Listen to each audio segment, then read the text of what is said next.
Good afternoon, I'm Jacinta with 2NURFM Hunter News. A man in his 20s has suffered serious head and leg injuries in a bad smash at Edgeworth. A truck and car collided head-on during this morning's peak traffic on George Booth Drive at Dunbar Road, leaving one of the drivers trapped in the wreckage for about an hour. Paterson MP Bob Baldwin says the federal government is hoping last night's budget will set the country on a path to surplus in 2019. Small business and farmers are among the big winners with tax relief. There's also a $4.4 billion families package, which includes a simplified childcare subsidy to start from 2017. Bob Baldwin says he is pleased with the money allocated to infrastructure in the region. Primary is the investment at Williamtown RAF Base. Will be $1 billion through the project to completion. That will create thousands of local jobs. We'll also see money and work commence on the Tell Street Bridge. There'll be money spent on the Buckets Way. There are a range of projects, infrastructure projects, which are good news for our region. However, Hunter MP Joel Fitzgibbon says the budget lacks vision and a strategic plan. All the nasties of last year's budget remain: cuts to health, cuts to education in particular. There are some sweeteners around the place, but they are small amounts of money. And while small business will back the government's decision to do what we did in government that they abolished, it's really hardly going to create the stimulus in the economy they've been talking about. Meanwhile, the federal budget reveals there will be no additional major funding for road upgrades in the Hunter region this year. Funding will continue for North Connex and the M1 productivity package, but key projects including the Glendale Transport Interchange and the M1 link from Beresfield to Raymond Terrace have been left out.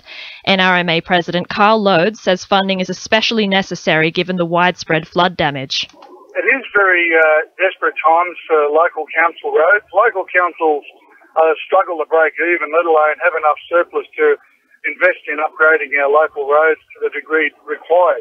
So it makes such a big difference in terms of safety and in terms of congestion to get our local roads right. A 19-year-old woman has been airlifted to John Hunter Hospital today after being injured by a horse at a property in Scone. The woman suffered head, abdominal and pelvic injuries in the accident. Glenn Ramplin from the Hunters Westpac Helicopter Rescue Service says she is in a stable condition. The rescue helicopter met the ambulance at Muswellbrook Hospital and she is now in the process of being transported to the John Hunter Hospital. Police are looking for a man who exposed himself and performed a lewd act in front of 2 children in Waratah last week. Investigators have obtained a CCTV image of a man of Caucasian appearance between 30 and 40 years old, average height and slim build, who may be able to assist them with their inquiries. Sonia Roberts from police headquarters says police arrived after the man fled the scene. Around 3:15 in the afternoon on the 7th of May, a man's approached 2 12-year-old children. We've been told the man's exposed himself to the children and then performed a lewd act in front of them. He's then fled from the area and police were called in. Anyone with information is urged to contact Crime Stoppers. King Edward Park development has been declared invalid after plans to build on the headland were met with backlash by community members. The Land and Environment Court stated the proposed conference hall was not consistent with public recreation and a source for private profit. Newcastle State MP Tim Crackenthorpe says development on the site is possible. There has to be public use and public access and has to meet the requirements of public recreation. A conference centre or commercial facility that does provide for public recreation would fit within those requirements. So there can be development on the site, but it just has to fit in with the plan of management. Now with sport, Reece Wicks. Newcastle Jets W League skipper Emily Van Egmond is one of the players in the frame for the Matildas captaincy to be announced next week. The W League Player of the Year is part of the World Cup squad announced yesterday. Dane Gagai will remain at fullback for the Knights this weekend against the West Tigers, with Kurt Gidley still at 5'8" due to Jared Mullen's toe injury. Coach Rick Stone is keeping faith with Tyrone Roberts at halfback, despite some patchy form recently. Knights enforcer Tarek Sims says they'll be out to reverse a 5-game losing streak.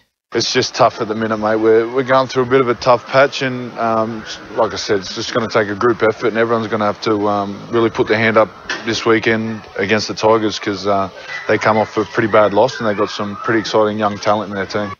And in Northern New South Wales Premier League Soccer, the Lambton Jaffers will host Charlestown at Eden Oval from 6:30 tonight in a rescheduled Round 3 game. That's sport. I'm Reece Wicks. 2NURFM news time is 12:10.